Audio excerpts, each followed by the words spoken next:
¿Quién causa problemas?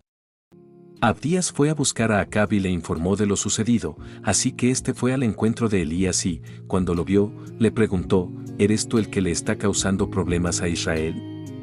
No soy yo quien le está causando problemas a Israel, respondió Elías. Quienes se los causan son tú y tu familia, porque han abandonado los mandamientos del Señor y se han ido tras los Baales. 1 Reyes 18, 16-18. Finalmente Elías se encontró con Acab, y contrario a las normas del protocolo real, en vez de ir Elías ante el rey, éste acudía a él. Y pese a su necesidad de hablar con Elfaz, Acab no llegó en actitud de contrición, arrepentimiento, o al menos de remordimiento. Al contrario, al profeta, le preguntó, ¿seres tú el que le está causando problemas a Israel? 1 Reyes 18-17.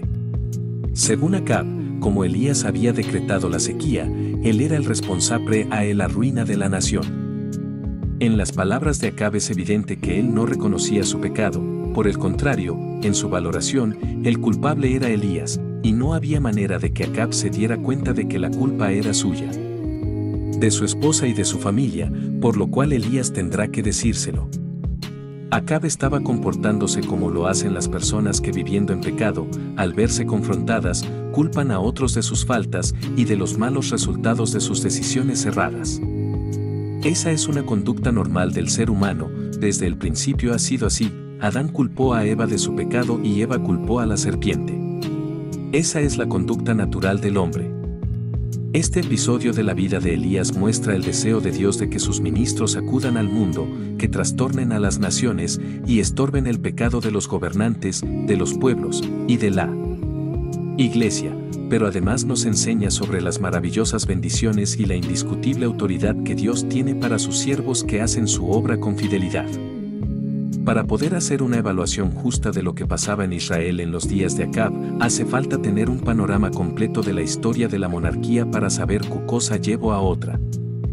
Estos hechos no deben verse solo en el más estricto presente, ni aislados de los procesos históricos, las condiciones religiosas y políticas de Israel en los 100 años previos.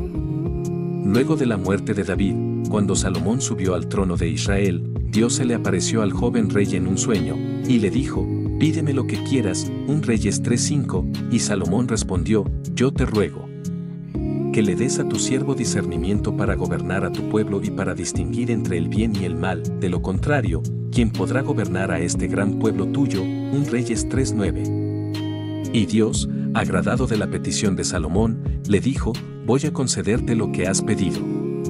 Te daré un corazón sabio y prudente, como nadie antes de ti lo ha tenido ni lo tendrá después», 1 Reyes 3:12. Y el Señor también le dijo a Salomón, «Además, aunque no me lo has pedido, te daré tantas riquezas y esplendor que en toda tu vida ningún rey podrá compararse contigo», 1 Reyes 3:13. Salomón fue el rey más sabio y rico de Israel, pero el sabio Salomón tuvo 700 esposas y 300 concubinas, las cuales llegaron a convertirse en las causantes de su ruina espiritual, pues la Biblia dice, sus mujeres le pervirtieron el corazón de modo que él siguió a otros dioses, y no siempre fue fiel al Señor su Dios como 10 había sido su padre David, Reyes 11:4. Debido a la idolatría en que cayó Salomón en su vejez, Dios envió al profeta Ahías para profetizarle a Jeroboam, un funcionario de Salomón, que él rompería el reino de la casa de David y le daría 10 tribus para que reinara sobre ellas. Al saber eso, Salomón quiso matar a Jeroboam, por lo cual este huyó y se exilió en Egipto hasta la muerte de Salomón. Salomón se casó con la hija del faraón de Egipto y tuvo amoríos con muchas mujeres de los pueblos que Dios mandó expulsar de la tierra que le dio a Israel, aun sabiendo que Dios había dicho, «No darás tus hijas a sus hijos ni tomarás sus hijas para tus hijos, porque ellas los apartarán del Señor y los harán servir a otros dioses», Deuteronomio 7:3-4. Por ello, Dios dividió el reino. Al morir Salomón reinó su hijo Roboam, el cual, neciamente agravó la crisis con las 10 tribus del norte, crisis que existía desde los días de Salomón. Esa coyuntura permitió que Jeroboam volviera de su exilio y fuera proclamado rey sobre de las 10 tribus rebeldes. Así surgió el reino del norte, en el cual se produjo una sucesión de 7 reyes hasta Acab. Por tanto, no faltamos a la verdad cuando afirmamos que la decadencia moral de Israel inició bajo el mandato de Salomón, pues su conducta errática, corrompiéndose tras los dioses de sus mujeres, abrió el camino para que Israel se desviara tras los Baales, desvío que Dios estaba juzgando ahora con esa prolongada sequía que el profeta Elías había decretado. Por tanto, no se podía pensar que ese era un problema del presente, pues Israel ya llevaba un siglo alejándose de Dios, pues como ya hemos visto, la moralidad y la fe de Israel desde los últimos días de Salomón habían tenido una caída estrepitosa, la cual se venía empeorando con cada rey que asumía el poder, y Acab lo superaba a todos en maldad. En este capítulo estudiaremos el contraste entre el corazón endurecido de Acab que lo mantiene en la negación de su responsabilidad en la crisis de Israel y la firmeza de carácter del profeta Elías, para confrontar al propio rey con su culpa por la condición del país. De ese encuentro entre el rey malvado y el profeta ungido, extraeremos 6 importantes reflexiones. En primer lugar, Acab evade su culpa en la crisis de Israel y la traslada a Elías. El rey Acab culpaba a Elías, diciéndole, ¿serás tú el que le está causando problemas a Israel? Obviamente, esa conducta habla de un corazón no quebrantado, ni arrepentido. Acab estaba haciendo lo mismo que hizo Saúl cuando Samuel lo confrontó por su pecado, culpar a otro, aunque siendo objetivos, podríamos preguntarnos, ¿no era cierto que Elías había provocado la sequía? ¿Acaso no era Elías quien había cerrado los cielos y por eso la nación perecía de hambre y el ganado y las bestias estaban muriendo? Obviamente que sí, desde una óptica simplista se puede decir que algo de razón tenían las palabras de Acab al profeta. Pero la valoración de Acab era errónea porque los problemas de Israel no habían comenzado el día que Elías cerró los cielos, pues esa sequía decretada por el profeta era tan solo una consecuencia del descarrío de 9 reyes que habían arrastrado al pueblo de Dios a la idolatría, lo cual había comenzado un siglo atrás, con el descarriado rey Salomón. Lo cierto era que con el reinado de Acab, ese descarrío había alcanzado su máxima expresión. Ya de Omri, el padre de Acab, la escritura dice, pero Omri hizo lo que ofende al Señor y pecó más que todos los reyes que lo precedieron, 1 Reyes 16:25, pero con la asunción de Acab al trono, el panorama moral de Israel empeoró. Acab había superado la maldad de su padre. Acab era un ferviente adorador y un fiel servidor de Baal. La Biblia dice, Acab hijo de Omri hizo lo que ofende al Señor, más que todos los reyes que lo precedieron.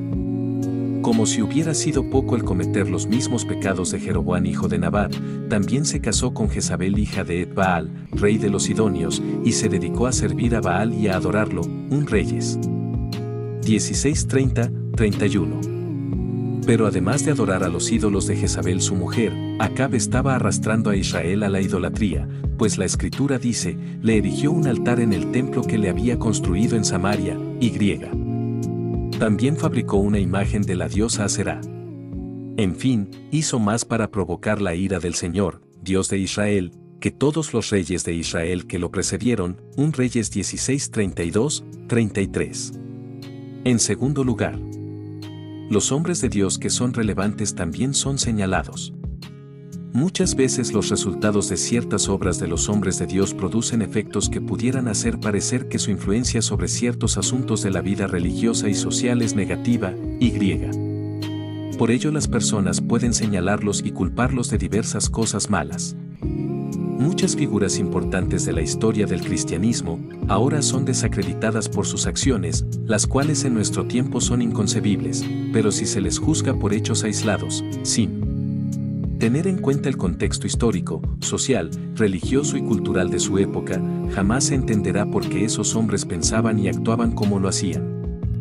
Por ejemplo, muchos señalan al teólogo francés Juan Calvino como responsable de matar a Miguel Servet, un teólogo y científico español, un verdadero genio que además, en su faceta de médico hizo un valioso aporte a la ciencia al descubrir cómo funcionaba la circulación pulmonar, el mismo concepto que hoy conocemos como aparato circulatorio. Servet era un ferviente opositor a las doctrinas de la Trinidad y el bautismo de los infantes, ideas muy aceptadas y respetadas por los católicos y los protestantes reformadores de su siglo, sus conceptos doctrinales antagónicos con las doctrinas establecidas, hicieron que Juan Calvino se convirtiera en su acérrimo enemigo hasta llevarlo a la muerte en la hoguera.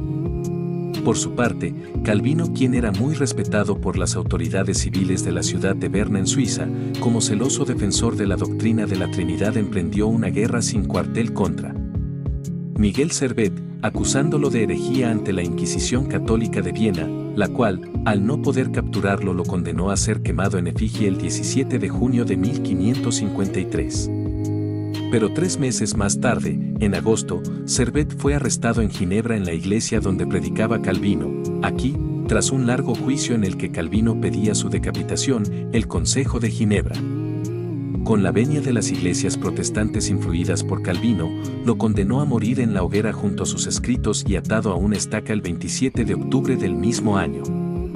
Aunque Calvino no amarró a la estaca a Servet y le prendió fuego junto con sus libros, sino el Consejo de Ginebra, no se puede negar el peso de su influencia sobre el Consejo de la ciudad, cuya religiosidad se regía por su obra magna, la institución de la religión cristiana, la misma ciudad donde Juan Calvino era la figura religiosa más influyente de la Reforma.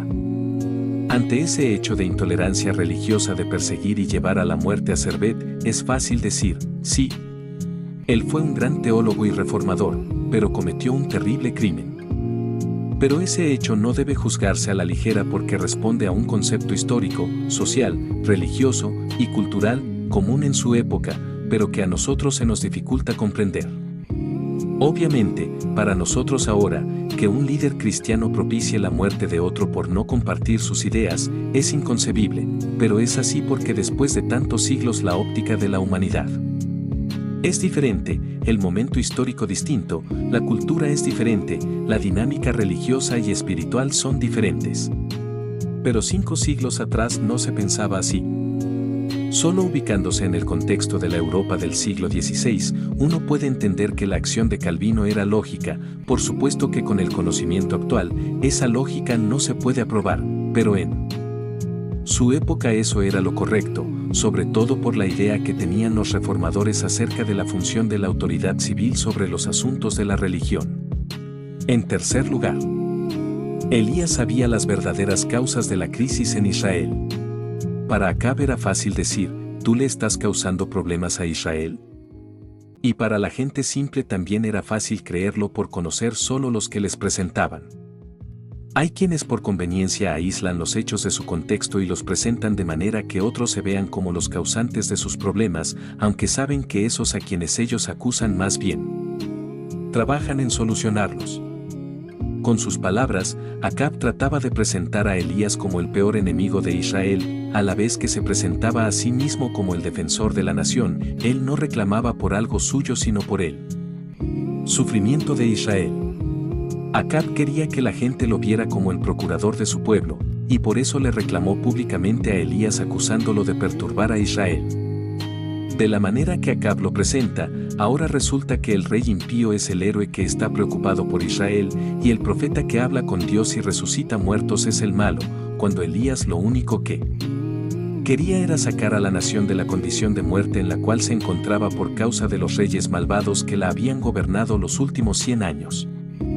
Pero Elías, a pesar de estar consciente de que por su acción de cerrar el cielo se habían perdido las cosechas, se habían secado los arroyos, y habían muerto personas, bestias y ganados, y que esto tenía al país en ruinas y hundido económicamente, rechazó enfáticamente las acusaciones de Acab, y le dijo, no soy yo quien le está causando problemas a Israel, 1 Reyes 18, 18a. Y Elías, que conocía el panorama completo, agregó, quienes se los causan son tú y tu familia, 1 Reyes 18, 18b. Y al decir, tu familia, se refería a los que le antecedieron en el trono en Israel, fueran estos, familiares o no, ya que varios magnicidios rompieron la cadena de sucesión, dando paso a nuevas familias al trono, por lo cual no se pudo consolidar ninguna dinastía.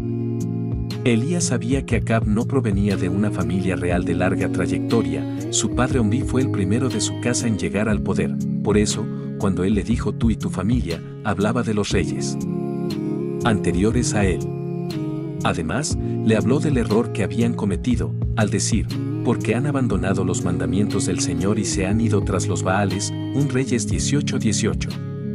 En cuarto lugar, Elías solo reclamaba los derechos de Dios sobre Israel. Acab en su defensa podría haber alegado que él no sabía quién era el Señor ya que su Dios era Baal, pero Elías sabía que Acab, aunque era el último eslabón de la cadena de culpables de la tragedia de Israel como nación, era el peor. Y por eso no dudó ni tuvo temor de responder acusándolo. Ante ese razonamiento, cualquiera de nosotros habría dicho, perdone su majestad. Yo no sabía en qué usted cree, perdone el abuso al hablarle del Dios de Israel. Eso habría sido más fácil para Elías, pero el problema era que Acab gobernaba a Israel, el pueblo del cual, unos 4 siglos atrás, Dios le dijera a Moisés, Israel es mi primogénito, Éxodo 4:22. Dios les prometió a Abraham y a su esposa Sara, ambos ancianos, que les daría un hijo, y de esa promesa nació Isaac, cuya concepción y nacimiento no podían ser naturales. Por cuanto la Biblia dice, por lo cual también, de uno, y ese ya casi muerto, salieron como las estrellas del cielo en multitud, y como la arena innumerable que está a la orilla del mar, Hebreos 11:12 RVR 60, y en cuanto a Sara, la Biblia dice, por la fe también la misma Sara, siendo estéril, recibió fuerza para concebir, y dio a luz aún fuera del tiempo de la edad, porque creyó que era fiel quien lo había prometido, Hebreos 11:11 RVR 60. Por todo esto sabemos que el nacimiento de Isaac fue un milagro operado por la acción creadora de Dios que devolvió el vigor a sus ancianos padres. Por tanto, Israel le pertenece a Dios, porque Él lo creó de sus patriarcas, primero redimió de Egipto, lo adoptó como primogénito, le dio una tierra, hizo pacto eterno con Él, le dio una forma de culto. Para relacionarse con Él, le dio jueces, le dio profetas, y finalmente porque el mismo pueblo así lo pidió, le dio reyes para que lo gobernaran con justicia y temor de Dios. Quizá Acab preguntara, ¿sé acaso por ley tengo que servir a Dios? Y Elías diría, y sí. Y si Acab se negara diciendo, y no quiero. Seguramente Elías diría con firmeza, y por eso el cielo está cerrado. ¿Quieres que siga así hasta que mueras tú y tu familia? Elías, al decir, se han ido tras los Baales, defendía el derecho de Dios de juzgar el error de su pueblo. El primer mandamiento de la ley dice, no tengas otros dioses además de mí, Éxodo 23, y el segundo en un tono de mayor celo dice, no te hagas ningún ídolo, ni nada que guarde semejanza con lo que hay arriba en el cielo, ni con lo que hay abajo en la tierra, ni con lo que hay en las aguas debajo de la tierra. No te inclines delante de ellos ni los adores, Éxodo 24:5. Y esos mandamientos estaban siendo violados de forma flagrante y sistemática en el pueblo de Dios. Israel era un pueblo rebelde, pero lo peor de todo era que desde el palacio real se fomentaba y patrocinaba la idolatría. Por eso el profeta le decía al rey que se podía y que no se podía hacer con Israel. Eso era lo que Elías estaba defendiendo ante Acab. En quinto lugar, el mensaje de Elías debe predicarse hoy. En estos tiempos sucede igual que en los días de Elías, aunque Dios sigue siendo Señor y su gloria es reconocida, proliferan todo tipo de creencias extrañas. Ahora hay quienes creen en la reencarnación, en el karma, en el poder de los cristales, en el poder de las pirámides y otras supersticiones. Otros creen en habitantes de otros planetas como los verdaderos redentores de la humanidad, los cuales hacen experimentos para salvar a la Tierra y a sus moradores. Los mormones creen que hay un planeta llamado Kolob donde viven los dioses y donde están las almas esperando encarnarse para luego regresar para estar en el mundo de los dioses. Y por eso los cristianos que sabemos que solo hay un Dios y Señor de los cielos y de la tierra, el cual puede decir lo que el hombre puede y lo que no puede hacer, y que no existen reencarnación, ni karma, ni hermanos extraterrestres, más evolucionados, ni pirámides místicas, ni cristales con poderes, debemos predicar con vehemencia contra esas prácticas. A Elías no le importó que Acab fuera el rey, se paró ante él y le dijo, tú has dejado los mandamientos de Dios, tú le causas problemas a Israel, mientras no te arrepientas y vuelvas al Señor, jamás tendrás paz ni tranquilidad, tu reino siempre será una ruina. Elías sabía que el Señor estaba vindicando su derecho a ser soberano y a establecer su ley. Hoy, los terapeutas de familia afirman que el adulterio no necesariamente es malo. que las aventuras extramaritales pueden beneficiar a la pareja, por cuanto les despiertan de su ilusión y que con eso se consolida el matrimonio. Ese es el razonamiento humano, pero los principios de Dios siguen siendo los mismos. La Escritura sigue diciendo, no adulterarás. Igual sucede en lo concerniente al asesinato. La creciente ola de asesinatos actual ha hecho que validemos el asesinato como solución, diciendo, ¿acaso no la Biblia dice, ojo por ojo y diente por diente? Pero la Biblia registra esas palabras en un contexto totalmente diferente, y no justifica a nadie, pues la norma moral de Dios sigue siendo, y no matarás. Elías le decía a Acab, tú le causas problemas a Israel, conociendo los hechos, y el tiempo le dio la razón. 2 siglos después el profeta Miqueas le profetizó a Israel, tú sigues fielmente los decretos de Omri y todas las prácticas de la dinastía de Acab, te conduce según sus consejos. Miqueas 6:16. Acab era un prototipo del mal que trascendió en el tiempo, por eso Miqueas comparaba la decadencia moral de Israel en sus días con la perversidad de los días de Acab.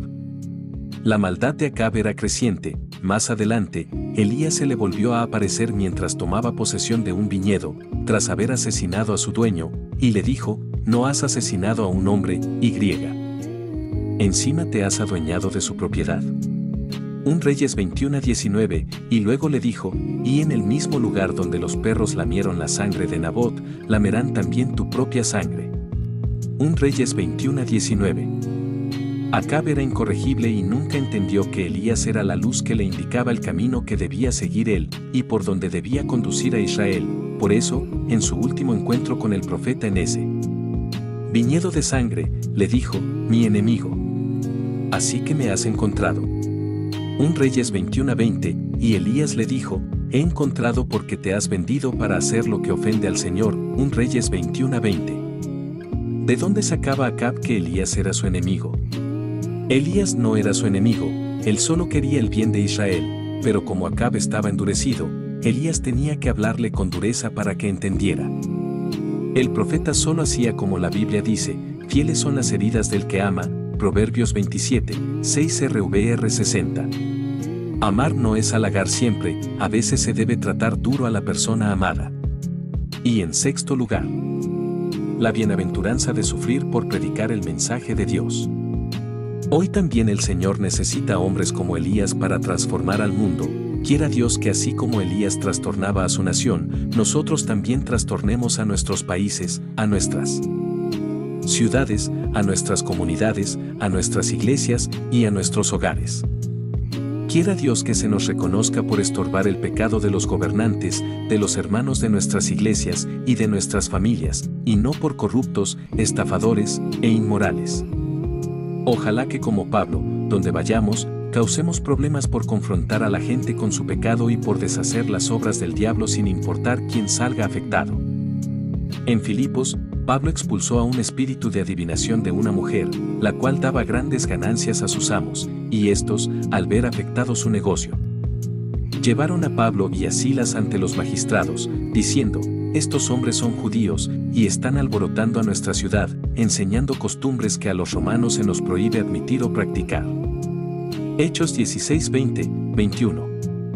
Lo mismo sucedió cuando el grupo de Pablo llegó a Tesalónica y predicaba en la sinagoga. Los judíos envidiosos, al ver que muchos dejaban su religión para seguir a Cristo, reclutaron a unos maleantes callejeros para alborotar la ciudad, arrestaron a algunos hermanos gritando, estos que han trastornado el mundo entero han venido también acá. Hechos 17:6, y en Efeso, un platero llamado Demetrio que hacía réplicas en miniatura del templo de Artemisa, de lo que obtenía grandes ganancias, preocupado porque el mensaje de Pablo contra la idolatría amenazaba con dañar su negocio, reunió a los artesanos de su ramo para decirles, compañeros, ustedes saben que obtenemos buenos ingresos de este oficio. Hechos 19:25.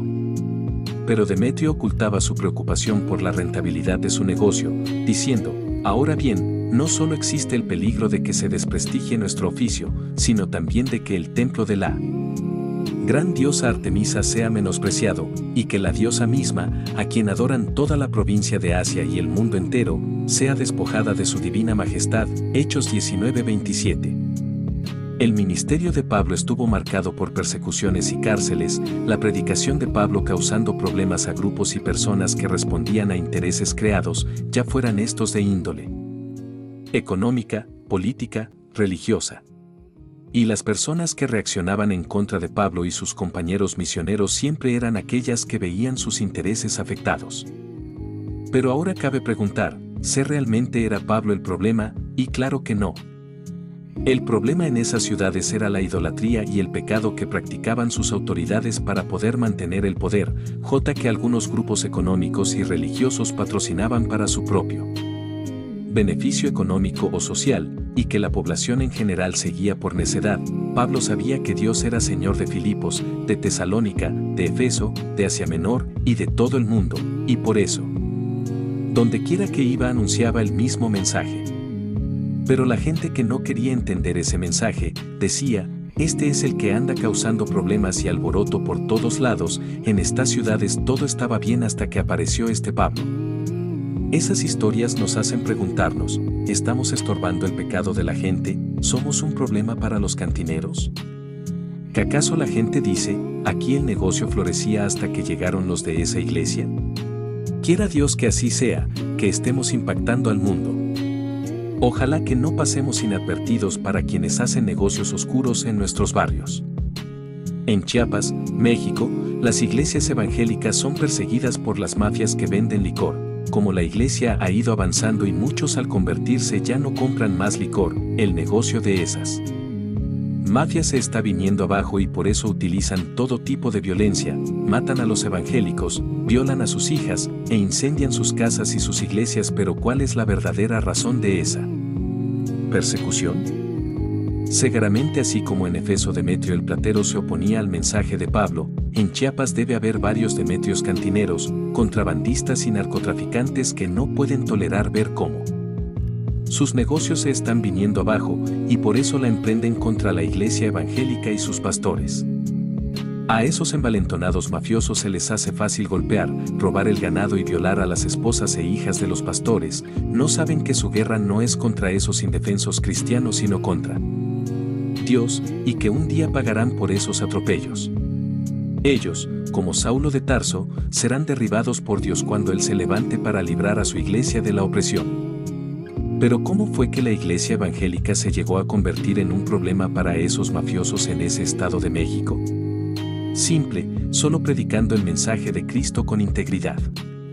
Y esos hombres corruptos e inescrupulosos, igual que acá, pueden decir a los pastores de esas regiones, ¿eres tú el que causa problemas en las montañas de Chiapas?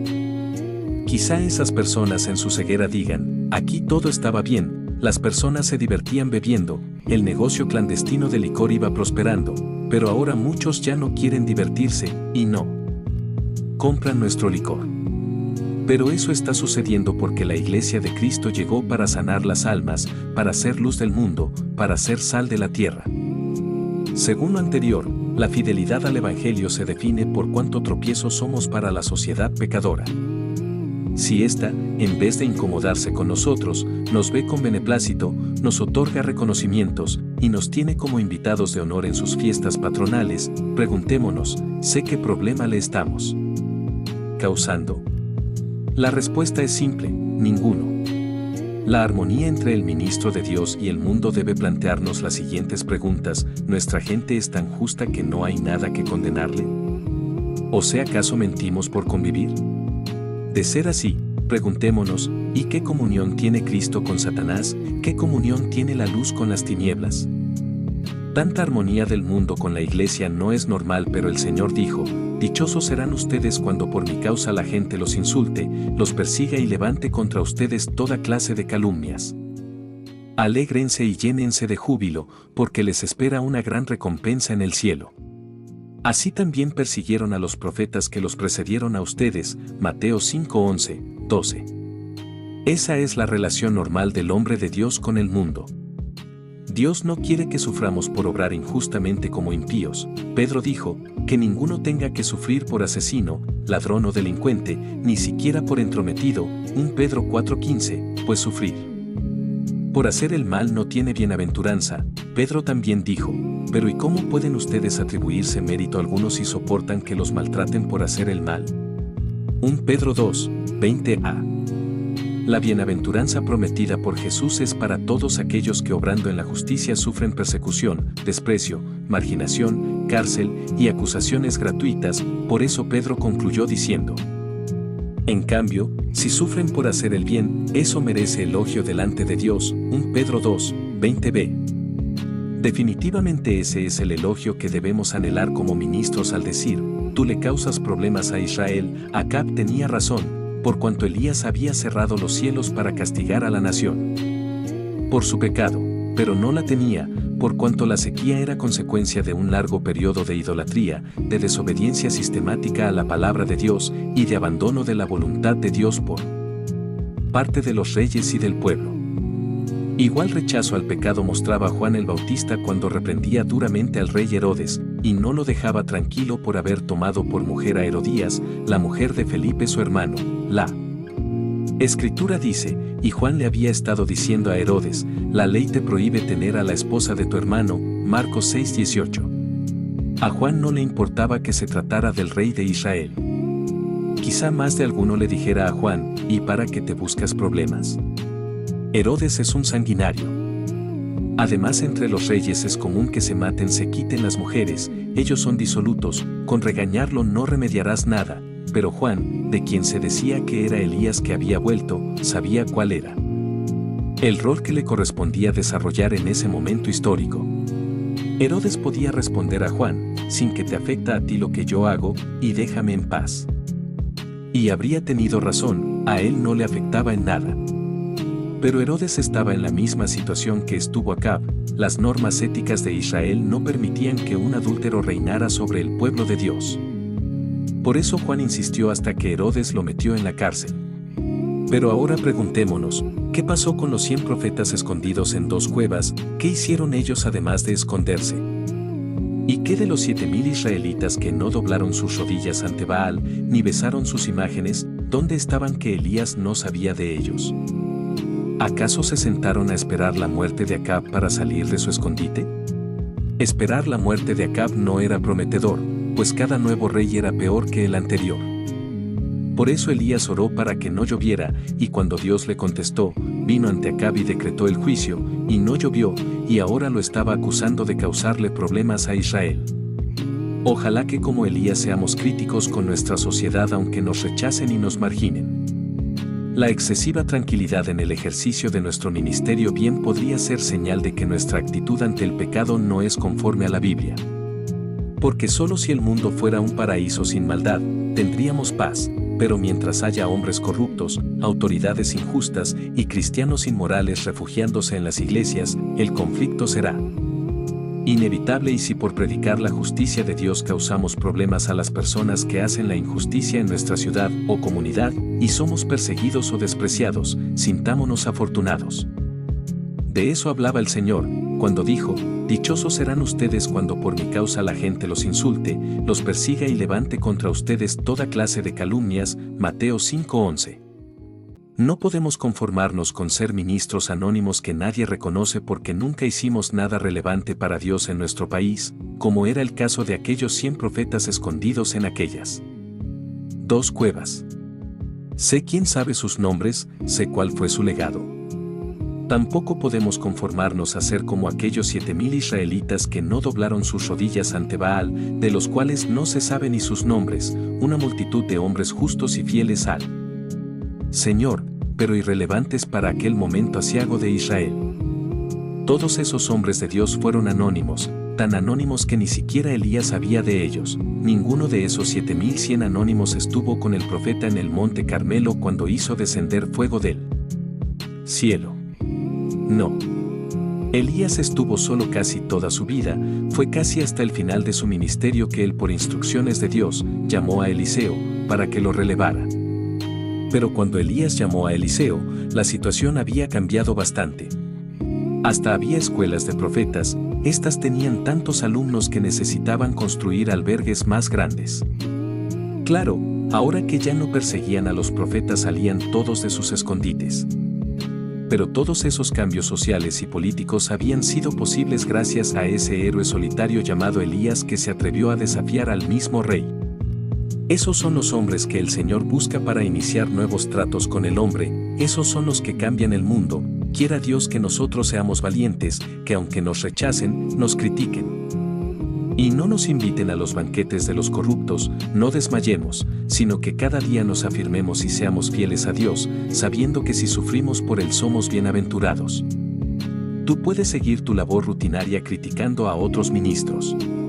Pero, ¿tú qué haces? Acab le preguntó a Elías, ¿eres tú quien le causa problema a Israel? Pero Elías le afirmó con gran certeza, tú y tu familia son los que han metido a Israel en estos graves problemas. Y esa misma pregunta sigue abierta para nosotros, ¿sea acaso nuestra condescendencia con el pecado y la injusticia le está causando problemas al nombre de Cristo? ¿O, acaso nuestro mensaje contra la injusticia nos está poniendo en problemas con algunas personas?